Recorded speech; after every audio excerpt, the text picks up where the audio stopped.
በስመ አብ ወወልድ ወመንፈስ ቅዱስ አሐዱ አምላክ። ስንክሳር ንዕለት 29 የካቲት። በዛ ዕለት እዚኣ ቅዱስ ቢላካርዮስ ሰማዕትነት ተቐበለ። እዚ ቅዱስ አቦ ኣብ ሃገረ አርሞኒ ኤጲስቆጶስ ተሾመ። ኣብ መንበር ሽመቱ ከዓ ክሳዕ ጸቢቑ ዝኣርግን ዝሽምግልን ነዊሕ ዓመታት ተቐመጠ። ብዛዕባ ቅድስት በዓል ልደት፣ ብዛዕባ ሲኦልን ሞትን፣ ብዛዕባ ኣብ ሓጥኣን ዝበጽሖም ኩነኔን ብዙሕ ድርሳናት ደረሰ። ከምኡውን ብዛዕባ እግዝእትነ ቅድስት ድንግል ማርያም፣ ብዛዕባ ኪነ ጥበቡ ንመድሓኒና፣ ብዛዕባ ቅዱሳት በዓላት ድርሳናት ደረሰ። ብመሕወይ ትምህርቱ ንብዙሓት ኣረዲኡ ነፍሶም ንእግዚኣብሔር ዝስውኡ ነፍሳት ኣቕረበ። ኣብ ልዕሊ ህዝቢ ክርስቲያን ዘበን ስደትን ሽግርን ምስኮነ ምስጋና ንዕኡ ይኹን። ምንቲ ስም ጐይታና ኢየሱስ ክርስቶስ ደሙ ክኽዑ ፈተወ። ንህዝቡ መሃሮም ኣብታ ቅንዕቲ ሃይማኖት ክጸንዑ ኣዘዞም።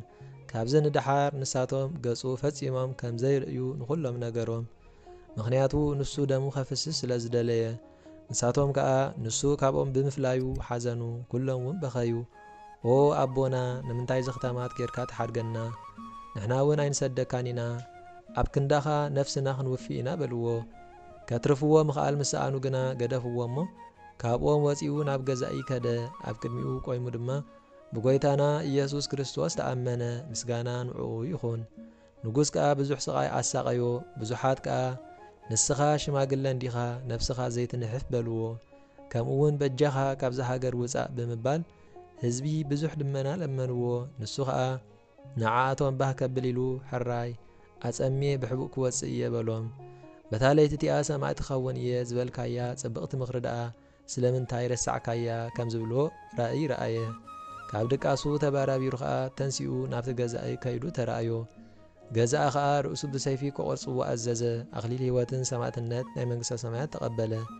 ምእመና ስጉኡ ወሲዶም ከምቲ ንኤጲስቆጶሳት ዝግባእ ገይሮም ብጽቡቕ ገኒዞም ኣብ መቓብር አንበርዎ። በረኸቱ ምሳና ትኹን ንዘለዓለም ዓለም ኣሚን።